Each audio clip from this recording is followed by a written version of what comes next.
আসসালামু আলাইকুম।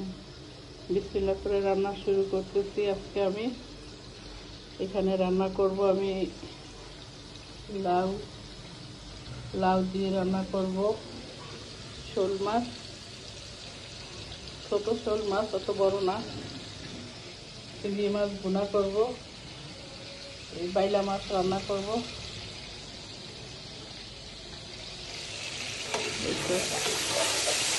সব মশলা এখানে একসঙ্গে দিয়েছি আমি। মাছ আমি কষাইতে আছি,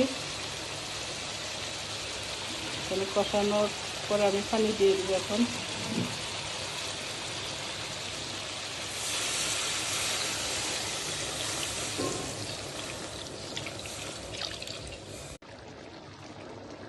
বাইলা মাছ রান্না করা হয়ে গেছে। এটা